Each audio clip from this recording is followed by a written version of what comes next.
Alors, on est reparti, donc, deuxième partie, le sauté de viande. Alors, hop, moi c'est du poulet. Enfin nous, parce qu'on est deux quand même dans l'histoire au moins. Vous, ce sera ce que vous voulez.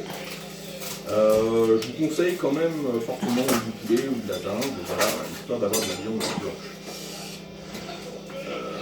Plus que le reste. On commence par ébarder la viande.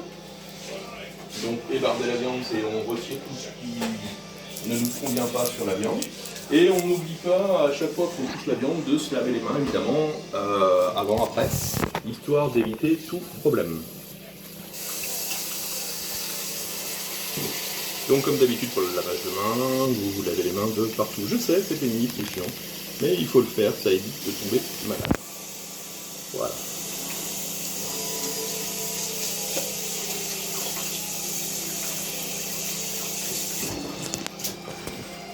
Du coup, je vais commencer le travail de la viande directement, avant tout le reste. Vous allez voir, c'est pas très compliqué. De même, je change de matériel pour couper.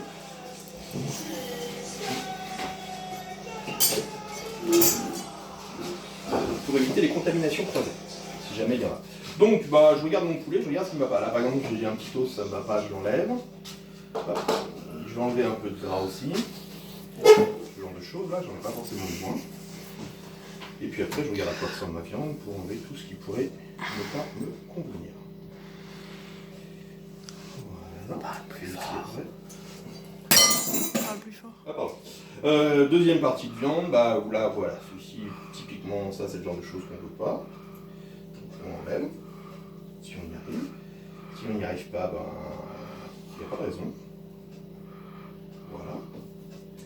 Hop là, ça non plus, j'en veux pas. Et ça, là, sur le côté, non plus, je n'en veux pas. Pour couper, je vous conseille quand même de prendre un couteau lisse plutôt qu'un couteau à dents, mais vous faites avec évidemment le matériel que vous avez à la maison. Faites attention à ne pas vous couper. Voilà. Alors, le poulet, là, histoire que ce soit intéressant, on va faire de fines tranches, des lamelles, comme ceci, d'accord, pour changer un peu les plaisirs, pour varier un peu, plutôt que de faire tout le temps des dés. Voilà, ça apporte quelque chose d'intéressant et en termes pour manger, ça apporte autre chose aussi, c'est pas forcément des vrais plats. Voilà, donc vous découpez les filets que vous avez, donc normalement c'est un filet par personne, voilà, c'est entre 120 et 150 grammes de viande par personne. C'est à vous de voir si vous êtes des gros mangeurs ou pas, pour voir ce qu'il en est. Alors, encore une fois, évidemment, j'ai de quoi récupérer la viande une fois qu'elle est découpée. On va éviter de perdre trop de temps là-dessus. Et après le découpage de la viande, on passera sur le découpage des oignons. Et on préparera notre fond de sauce, histoire de faire revenir tout ça. Hop là.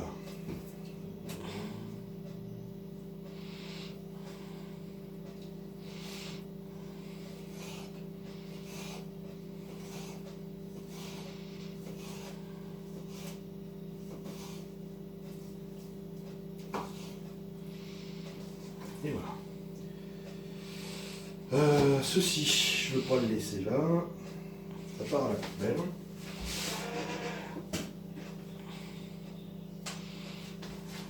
Et une fois qu'on l'a fini, on se lave les mains. Je vous retrouve après. Donc on se retrouve après le lavage des mains. Donc on commence le travail sur les oignons. Donc là, c'est exactement la même chose que tout à l'heure.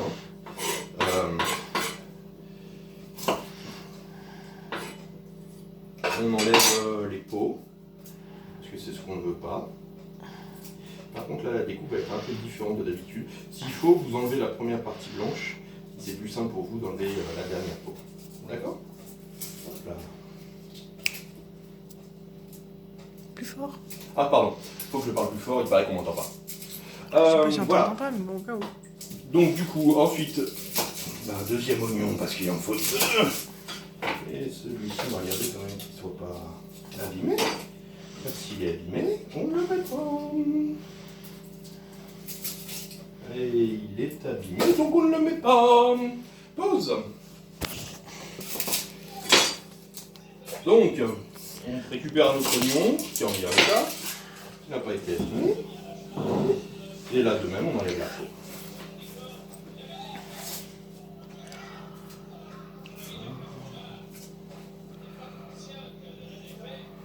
Voilà, hop là.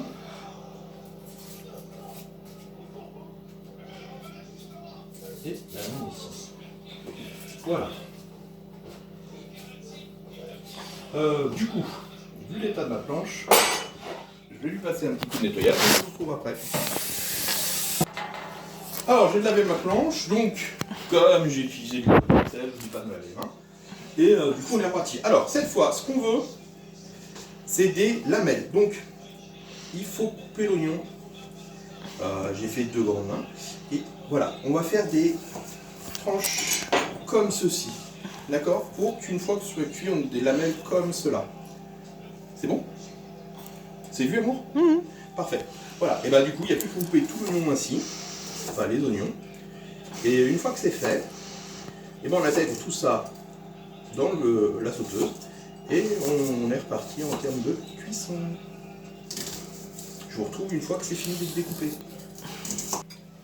Donc, j'ai fini tout ce qui était découpé. On l'enlève. Et pour faire un peu de place. Et maintenant, on va commencer tout ce qui est cuisson. Donc j'allume. Je mets un peu d'huile. Et je commence par faire revenir mes oignons. Et avec mes oignons, on va rajouter les épices histoire de donner du goût. Hop là. Voilà, je mets tous mes oignons. La cuillère qui va bien pour remuer mes oignons. Parle plus fort. Pardon, je disais la cuillère qui va bien pour remuer mes oignons. Et bien sûr maintenant mes épices. Alors on commence par... Le sucre. Non. Si, par le sucre. Bon, bah pas pour le sucre. Donc le sucre. Une cuillère à café. La dose, c'est la cuillère à café. Une cuillère à café. Voilà. Une fois qu'on a mis le sucre, garam masala, pareil, une cuillère à café. Ça, je te conseillerais de le faire boire après. Après? De le faire boire en proche. Ah, oui. Alors, voilà, du garam masala. C'est un mélange d'épices. D'accord? Une cuillère. Si vous n'avez pas, c'est pas grave. On n'est pas obligé. C'est voilà, chacun assaisonne comme il veut la viande. Ça n'a pas d'importance. C'est pas pratique ce que je fais. Voilà. Une fois qu'on a mis le garam masala, on va mettre quelques curry. Donc on commence par, c'est celui-là maintenant, de la poudre de curry. C'est le curry le moins fort, d'accord? Une cuillère. C'est la même chose de l'autre côté, mais je passe mes vieux pots.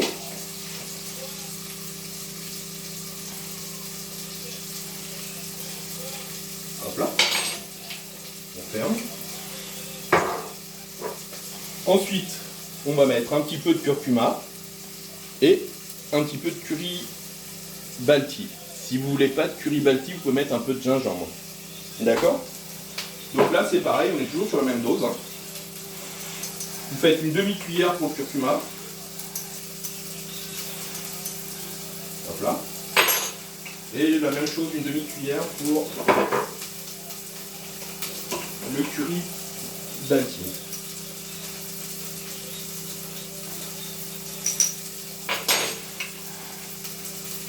Voilà. Ensuite, on remue.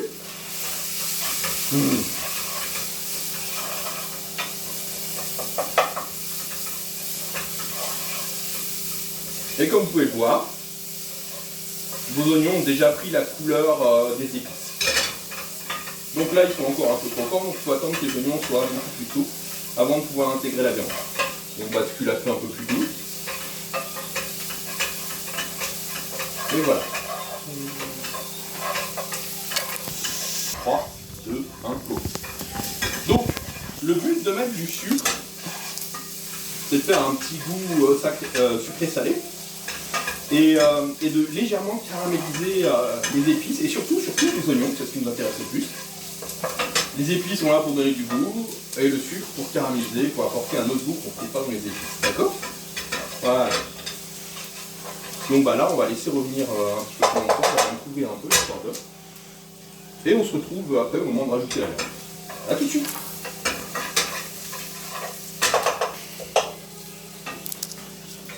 Donc, les oignons ont commencé à se ramollir. Ils commencent à être un peu plus souples. Du coup, on en profite pour ajouter la viande. Hop là. Donc pareil, on rajoute la viande. Hop. Oui, je sais, ça fait un peu... Mais voilà, on étale la viande rapidement.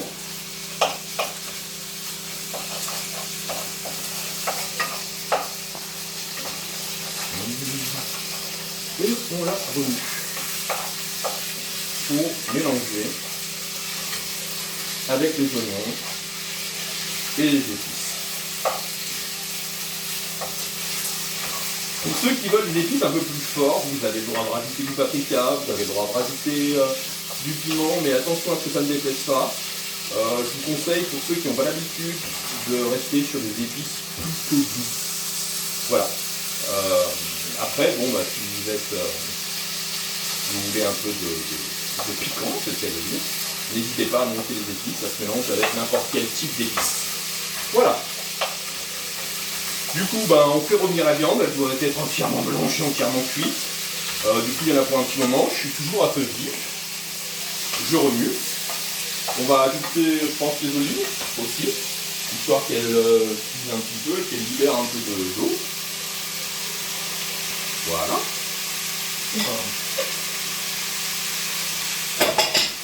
On va rajouter un tantinet de sel. Voilà. Et on continue de faire revenir. Donc je vous ai dit, les olives, c'est pas une obligation loin de là. Certains apprécieront de rajouter du citron confit. Qu'est-ce que vous pouvez rajouter d'autre? Enfin, vous êtes à peu près libre, hein, le sauté de viande, de toute façon, c'est la base d'un plat, et après, là, on rajoute ce que l'on veut dedans, d'accord? Au moment de faire la sauce, il faudra faire ce qu'on appelle un déglaçage. Je vous en reparle tout à l'heure, mais ça consiste tout simplement à rajouter un peu d'eau et à frotter un peu le fond pour récupérer les sucs de cuisson qui vont coller sur la poêle. Enfin, là, ça va sauter. On se retrouve tout à l'heure. Allez, on saute. Alors, donc comme vous pouvez le voir, je ne sais pas si vous le voyez, mais on a gagné un peu de jus, moi, avec les olives. Donc si vous n'avez pas d'olives et que vous voulez faire un peu plus de jus, vous continuez de laisser mijoter et vous rajoutez un peu d'eau. Donc ce que je vais faire ici, c'est l'eau. Hop là, je rajoute un petit peu d'eau. Bon, il y a peut-être un peu beaucoup, mais c'est pas grave. Et là, le but, c'est on frotte bien de partout pour décoller les sucs de cuisson. Donc c'est ce que va larguer la viande et les oignons et les épices. Pour mélanger tout ça. Si vous voulez épaissir la sauce derrière, il n'y a pas 10 000 façons de faire. Il faut laisser réduire, tout simplement. Et une fois que ça a réduit, bah, normalement ce sera bon. Et si vraiment vous avez beaucoup d'eau, Farine. on peut mettre un peu de farine ou de la fécule de pommes de terre ou de la fécule de maïs. Dans les deux cas, ça fera le travail. Il ne faut vraiment pas beaucoup. Hein. Mais là, pour nous, il y en aura sans doute pas 28. Il y en aura sans doute pas tant. Sinon, voilà. Ça va? Regardez-moi ça. Comme ça a l'air bon. Pardon. Honnêtement, ça va l'air bon. Hein? Ça vous fait pas envie? Mécréant. Ah, ça a l'air tellement bon. J'en connais ce soir qui vont avoir mal au ventre. Et ce sera pas bon. Ce sera bon. Parle plus fort, je te dis. Hein? Ils Non, je t'entendent vais pas pas. parler plus fort. Ils n'ont pas le droit d'entendre ce que je dis là. Bah alors dis-le pas. Mais si. C'est ce que je veux, c'est une vidéo. Voilà. Et il faut vérifier la cuisson. Comment est-ce qu'on vérifie la cuisson?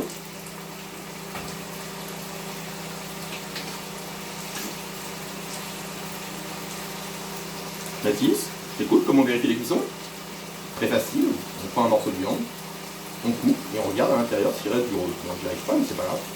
Et à l'intérieur c'est tout blanc. Donc, conclusion, c'est cuit. Et si c'est cuit, c'est que c'est bon. On laisse plus réduire ou pas? Non. Et bien du coup, c'est bon. Donc dressage. Un petit dressage rapide. Pour ce faire, il vous faut... Alors... voilà. J'ai des poils, c'est tout du téflon. Donc comme c'est du téflon,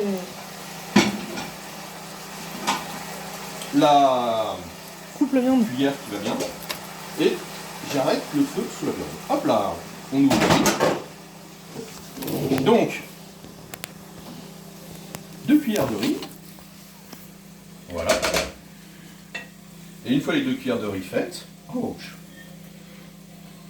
met la viande.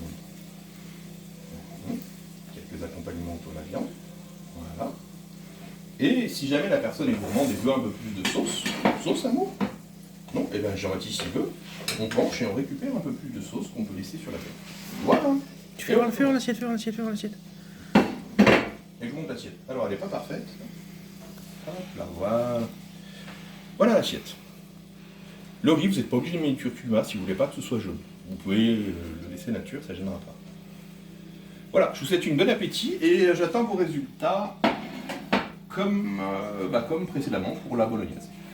À bientôt et bon courage. Restez chez vous et encore une fois, merci de votre attention. Merci aux parents pour leur investissement, là pour le coup, et merci à ma chère et tendre pour la caméra, car c'est quand même elle, c'est grâce à elle que tout est possible. Voilà, merci bien, au revoir.